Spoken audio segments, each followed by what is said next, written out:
Assalamualaikum warahmatullahi wabarakatuh. Saya Gentali Pratama, NIM 2145081 dari Prodi Pendidikan Geografi. Pada kali ini saya akan membacakan tentang tugas keempat, yaitu sifat-sifat fisika tanah. Tekstur. Pada tekstur, perbandingan relatif partikel-partikel tanah yaitu pasir, debu, dan klen, lempung, atau liat dalam suatu massa tanah. Pengolongan tekstur tanah didasarkan atas perbandingan fraksi golongan partikel tanah yang menyusunnya. Segitiga kelas tekstur tanah USDA membagi 12 klen tekstur dari yang paling kasar pasiran sampai yang halus liat. Penetapan kelas tekstur dapat dilakukan secara kualitatif di lapangan dan secara kuantitatif di laboratorium. Secara kualitatif dengan membasahi tanah lalu dipijit-pijit pasir. Pasir akan terasa kasar dan tajam. Debu akan terasa licin. Keler akan terasa liat atau plastis dan lengket. Dengan cara kuantitatif, dengan cara analisis mekanik atau granuler lebih teliti dan dilakukan di laboratorium. Tanah bertekstur halus, klien tinggi bersifat lengket, menyerap air banyak sehingga sukar atau berat untuk diolah. Disebut tanah berat, kebalikannya adalah tanah ringan, pasir tinggi. Tanah terbaik untuk pertanian adalah yang memiliki tekstur tedang, tekstur gelo atau lom, yaitu tanah yang mempunyai perbandingan pasir, debu, dan kelai hampir seimbang. Tekstur tanah, struktur tanah. Struktur tanah tersusun atas ikatan partikel tanah satu sama lain. PDE, agregat terbentuk dengan sendirinya. Agregat terbentuk karena pengolahan tanah. Pengamatan struktur tanah di lapangan. Tipe struktur. Tipe struktur terbentuk dan susunan agregat. Kelas struktur, ukuran agregat, derajat strukturnya kuat, lemahnya agregat. Tipe struktur granular, blocky, subagar, agular, flat, beria, prismatic, kolumnar. Derajat struktur 1. Tak beragregat, yaitu butiran-butiran tunggal terlepas-lepas. 2. Lemah, apabila struktur tersentuh mudah hancur. Sedang, agregat jelas terbentuk dan masih dapat dipecahkan. Kuat, agregatnya mantap dan jika dipecahkan terasa agak sukar dan berketahanan. Faktor-faktor yang mempengaruhi struktur tanah. 1. Pembasahan atau pengeringan. 2. Pembekuan dan pencairan. 3. Aktivitas perakaran tanaman. 4. Kation terjerak. 5. Pengolahan tanah. 6. Bahan organik. Struktur tanah yang dikehendaki tanaman adalah struktur remah karena perbandingan bahan padat dan ruang pori kurang lebih seimbang. Tujuan pengolahan tanah adalah agar mendapatkan struktur tanah dalam bentuk besar dan ketahanan yang dikehendaki tanaman. C. Konsistensi tanah. Konsistensi tanah, derajat kohesi dan adhesi partikel tanah dan residensi terhadap perubahan bentuk. Penentuan konsistensi tanah dapat dilakukan pada keadaan 1. Tanah basah.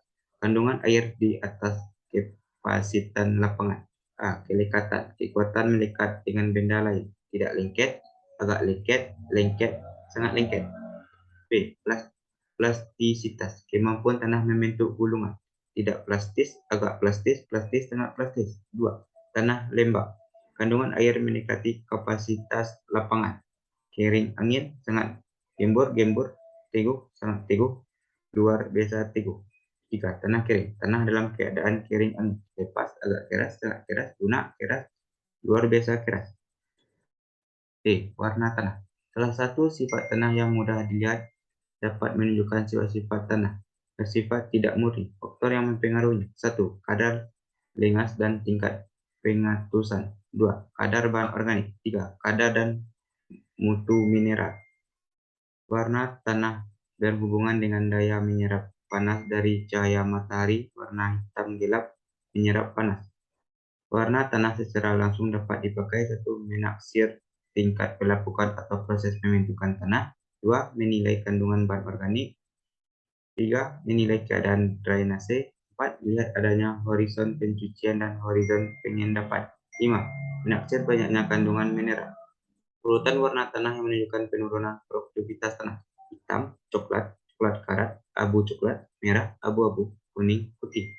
Faktor warna tanah. 1. Bahan induk, mineral berhubungan dengan warna kuarsa, paksa, kapur, kaolin, sama dengan putih. Hematit, turgid menjadi warna merah. Augit, dimotit menjadi warna kuning. Waktu. Semakin tua tanah, semakin berwarna merah. Iklim, proses pelindungan menyebabkan horizon E semakin terang dan horizon B semakin gelap. Topografi, lahan bagian atas lebih berwarna merah atau coklat, lahan bawah lebih warna kelabu. Vegetasi, pohon cemara yang lebih asam menyebabkan pelindian lebih besar sehingga warna berkurang. Rerumputan lebih banyak organiknya, karbon sehingga lebih gelap. A. Horizon, organic coefficient. B. Horizon iron costing. C. Horizon liter costing. D. Temperatur. Berpengaruh pada proses pelakukan bahan induk, reaksi-reaksi kimia, dan berpengaruh langsung pada pertumbuhan tanam. Contohnya, perkecambahan jati, perkecambahan jagung optimum, nitrifikasi optimum kurang lebih 30 derajat, umbi kentang 16-20 derajat Celcius, jasad hidup tanah 18-30 derajat Celcius, jagung 27-30 derajat Celcius. Sumber panas, panas matahari yang menyinari bumi dan konduksi dari dalam bumi, magma. Kapasitas panas tanah, jumlah panas yang dipengaruhi untuk meningkatkan suhu 1 derajat Celcius dalam suatu kawasan atau LAN. Kapasitas tanah mengikat panas dipengaruhi 1. Besar sudut datang, letak garis lintang, tinggi dari muka laut, agihan, distribusi lahan dari perairan, keadaan vegetasi. Proses-proses yang dapat mempengaruhi suhu tanah, pengembunan, penguapan, hujan, aktivitas biologi dalam tanah, radiasi. Letak air dan udara tanah, erat hubungannya dengan menyebabkan pori dalam tanah. Berdasarkan ukuran, pori tak berguna, air tidak tersedia. Pori berguna, air tersedia. 8,6 sampai 30 N. Pori drainase lambat, air tersedia. Kurang dari 30, pori drainase cepat, air tidak tersedia. Terisi udara. Kegiatan tingkat air oleh tanah dinyatakan dalam 1. Atmosfer. 2. Tinggi kolam air. 3. Free energi log tinggi kolam air. Klasifikasi lingas tanah. Air menyusun dan air antilapis kurang dari 7,0, air higroskopis 7,0 sampai 4,5, air kapiler 4,5 sampai 2,5, air gravitasi 2,5 sampai 0,0, air bumi bebas tegang. Nilai kapasitas lapangan tergantung tekstur, struktur bahan organik, jenis koloid, macam kation pada koloid. Permeabilitasi, laju pergerakan suatu zat air melalui media berpori, aliran jenuh air. Sebagian besar berpori diisi oleh air. Ini terjadi di dalam zona air bumi atau kadang-kala setelah hujan lebat atau selama irigasi. Air dalam kondisi ini bebas tegangan. Laju air jenuh, pasir, geluh, lempu. Aliran tidak jenuh, pori-pori hanya sebagian saja berisi air. Air dipengaruhi tegangan. Pasir, geluh, lempu. Udara tanah. Udara tanah mempengaruhi pori makro antara agregat sekunder tanah. Udara tanah terpenting bagi pernafasan akar tanaman dan kegiatan jasad hidup tanah. Udara tanah berbeda dengan udara atmosfer. Dalam hal udara tanah mengandung uap air, oksigen. Udara tanah tidak selalu menempati pori makro tapi silih berganti dengan lingas tanah dan berasal dari atmosfer, proses kimia, atau dari kegiatan biologi tanah. Faktor yang mempengaruhi komposisi udara. 1. Iklim. 2. Sifat tanah seperti tekstur, struktur, tinggi permukaan tanah, sifat tanah, keterdapatan tanah, mengurangi kadar oksigen dan menambah karbon dioksida, BO, dan kegiatan jasad klinik, CO2 jika aerob, CH4 jika anaerob. Sekian dari saya.